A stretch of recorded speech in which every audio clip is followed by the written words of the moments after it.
ENGIE, fournisseur d'électricité et de gaz naturel, vous présente Parcours de Pro. Frédéric est un horticulteur spécialisé dans les agrumes. Il souhaite se diversifier et s'exporter en Europe. Un projet que Parcours de Pro accompagne en lui mettant à disposition ses experts et un coach, le renommé Bernard Pical.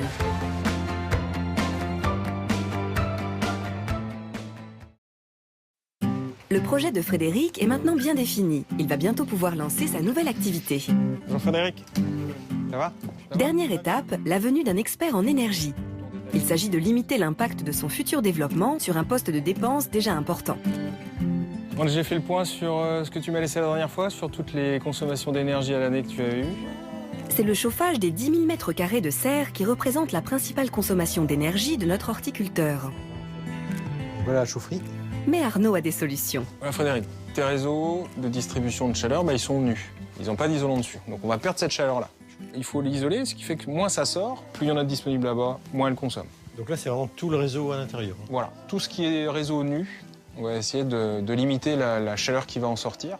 Retour sur investissement en moins d'1 an. Ah oui, donc effectivement, c'est intéressant. Ouais, c'est des actions très rentables. Ça améliore le fonctionnement derrière aussi de ton système. D'accord. Les économies réalisées pourraient permettre à Frédéric de ne pas consommer plus, malgré l'accroissement de sa production. Ouais, donc ça te fait quelques longueurs à isoler. Ça fait un petit peu de travail. Tu peux le même faire toi-même, hein. Il y a des solutions qui existent pour que tu le fasses en autonomie, à ton rythme. Si j'isole les tuyaux avec le même nombre de calories, je peux prévoir un agrandissement d'une surface à définir, quoi. Complètement. L'objectif aujourd'hui, ça va être de stabiliser ta conso. L'autre intérêt, c'est que si on ramène après ta consommation au plan, ça serait intéressant de pouvoir mettre en valeur que tu impactes moins l'environnement pour faire pousser tes plants. Et du coup, tu assures aussi ton extension et l'information vers l'export qui va aller avec. Tout à fait, oui.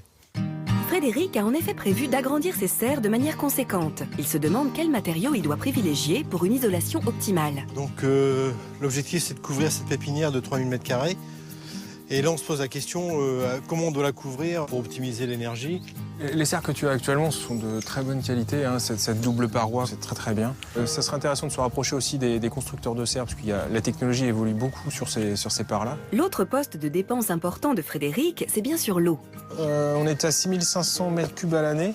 Il y aura peut-être une amélioration que tu pourrais envisager. Alors ça pas spécialement sur ta consommation, mais plutôt sur la consommation d'électricité liée à l'eau. Pour être intéressant d'appliquer un variateur électronique de vitesse sur tes pompes. Si tu veux, elle souffrirait moins au démarrage, elle s'userait moins avec ce genre de matériel. D'accord. Puis au final, tu pourras aussi adapter leur débit. Avec l'extension de son affaire vers l'Europe du Nord, les dépenses énergétiques liées au transport sont également à bien anticiper.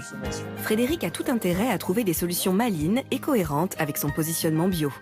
J'ai réussi à extraire de ta part de consommation par rapport au gaz, c'était 170 grammes équivalent de CO2 par plan. Ça peut être une valeur que tu peux mettre en avant. C'est le fait qu'il soit bio, qu'il soit aussi sur des maintiens énergétiques assez faibles.